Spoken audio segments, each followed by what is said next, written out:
Okay, so the new trailer for Spider-Man Far From Home has dropped. And as Tom Holland said in the beginning of the trailer, if you haven't seen Avengers Endgame, this trailer is not for you. But it is Monday, and the Russo brothers have said on Monday the Endgame floodgates will be completely open. If you are one of the few that have not seen Endgame, then you need to stay completely off the internet. So the trailer opens in a post-Endgame world, and the world is mourning the death of genius billionaire playboy philanthropist Tony Stark, Iron Man. And one of the few people that's taking it the hardest is Peter Parker Spider-Man, who looked at Tony Stark as a father figure. And granted, we haven't seen Uncle Ben in the MCU version of the Spider-Man world, but we know he has to exist because the death of Uncle Ben is quintessential to what makes Spider-Man Spider-Man. And so now you're living in a world where he lost Uncle Ben, a father figure, and now he lost another father figure in Tony Stark. So man, this kid has it rough. But despite all of that, he still has to go out there and do Spider-Man stuff because the world still has criminal activity. And I'm assuming that considering this is a post-Endgame world, there has to be way more criminal activity than there was before because, again, billions of people have been snapped back into reality after being gone for the last 5 years, but do they get their jobs back? Are their bank accounts back? Probably not. So the world definitely needs a friendly neighborhood Spider-Man. Also, I'm glad to see this movie is leaning way more into the Spider-Man humor than in the previous films. I feel like there wasn't enough of that in Spider-Man Homecoming. And in Ultimate Spider-Man fashion, Nick Fury is trying to take Peter Parker under his wing and recruit him to mold him into the hero that he feels he can potentially be. But Peter Parker is like, I'm not about that life, and so he's ghosting Nick Fury more or less. We then see him and his classmates going on a trip to London, and I can't help but think to myself, especially now that I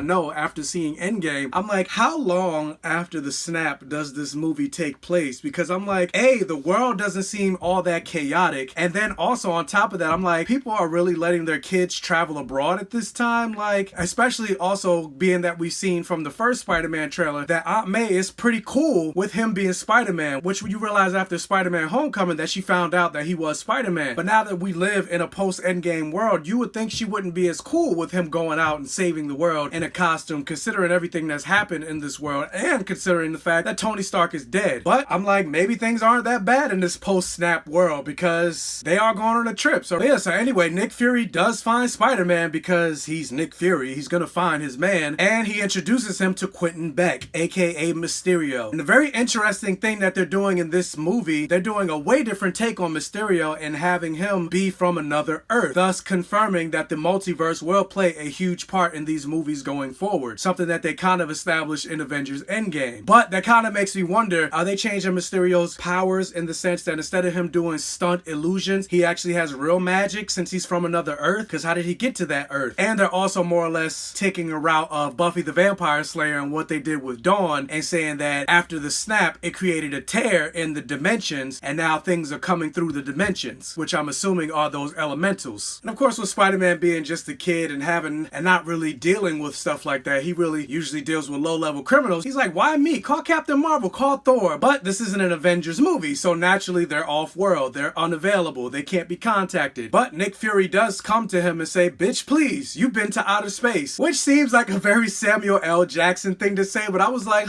would Nick Fury actually say that, especially to a kid? I don't know, so I felt a little weird about that line. Granted, it's not a huge problem. I was just like, that's interesting. Also, it seems like the movie verse of Spider-Man is taking its cues from the television show The Flash, where everybody seems to know Barry Allen's secret identity as the Flash. It seems like they're doing the same thing with this movie. Aunt May found out that he's Spider-Man in the last movie, and now apparently MJ already knows that he's Spider-Man, and she's like, it's pretty obvious actually. And this is something I was like, well, if they're gonna go this route, I kind of wish they didn't put it in the trailer and maybe saved it for the movie. I do hope the line that Parker utters where the world is waiting for the next Iron Man, I hope that kind of is a signal to foretell the fact that in these future movies and in Spider-Man going forward, they're gonna lean more into the fact that Peter Parker is a genius. One thing I didn't like about Spider-Man Homecoming, because he got his suit from Tony Stark and it was Stark Tech, his suit had its own AI system, and it felt like Peter Parker was leaning way more into the AI than him figuring out stuff on his own